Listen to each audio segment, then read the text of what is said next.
ఓం శ్రీ గణేశాయ నమః. శ్రీ గణపతి స్తవః. బ్రహ్మ విష్ణు మహేశావోచుః అజం నిర్వికల్పం నిరాకారమేకం నిరానందమద్వైతమానందపూర్ణం పరం నిర్గుణం నిర్విశేషం నిరీహం పరబ్రహ్మరూపం గణేశం భజేమ.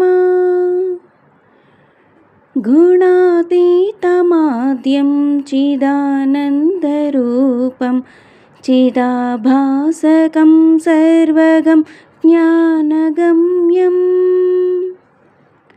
మునిధ్యేయమాకాశరూపం పరేశం పరబ్రహ్మరూపం గణేశం భజేమ.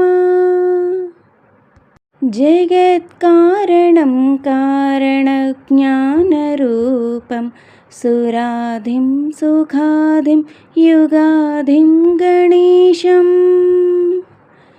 జగద్వ్యాపినం విశ్వవంద్యం సురేశం పరబ్రహ్మరూపం గణేశం భజేమ.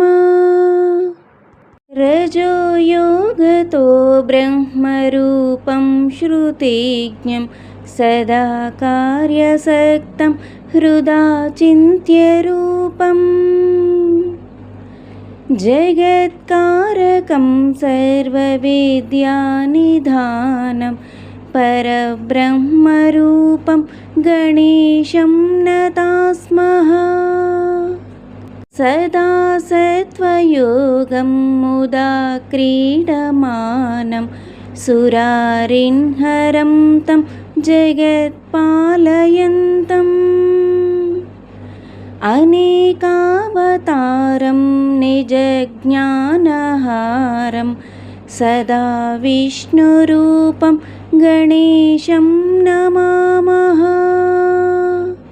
తమోయోగినం రుద్రరూపం త్రినేత్రం జగద్ధారకం తారకం జ్ఞానహేతుం అనేకాగమైస్వం జనం బోధయంతం సదా శర్వరూపం గణేశం నమామః.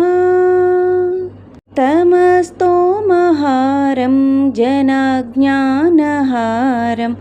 త్రయీవేదసారం పరబ్రహ్మపారం మునిజ్ఞానకారం విదూరే వికారం సదా బ్రహ్మరూపం గణేశం నమామః. నిజైరోషధీస్తర్పయంతం కరోద్యైః సరౌఘాన్ కలాభిః సుధాస్రావిణీభిః దీనేశాంశు సంతాపహారం ద్విజేశం శశాంకస్వరూపం గణేశం నమామః. ప్రకాశస్వరూపం నభోవాయురూపం వికారాదిహేతుం కళాకాలభూతం అనేకాక్రియానేకశక్తిస్వరూపం సదా శక్తిరూపం గణేశం నమామః. ప్రధానస్వరూపం మహత్తత్వరూపం ధరావారిరూపం దిగీషాదిరూపం అసత్సత్స్వరూపం జగద్ధేతుభూతం సదా విశ్వరూపం గణేశం నతాస్మః. त्वदीये मनस्तापयेदं ग्रियुग्मे जनो विघ्नसंघान्न पीडां लभेत.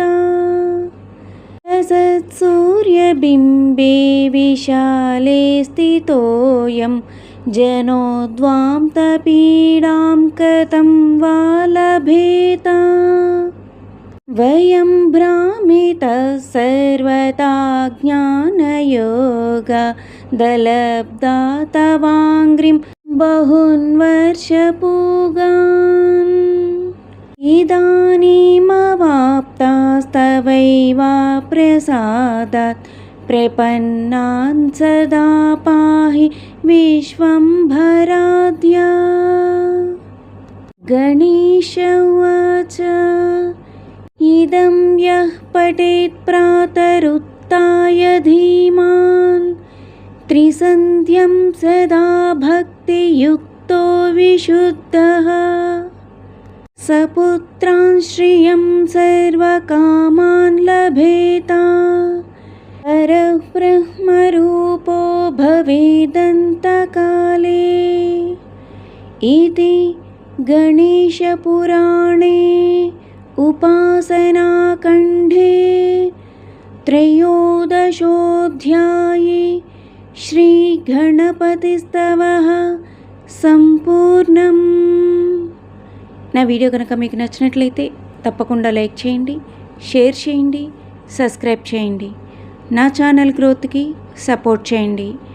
ఓం శ్రీ గణేశాయ నమః అని కామెంట్ చేయండి.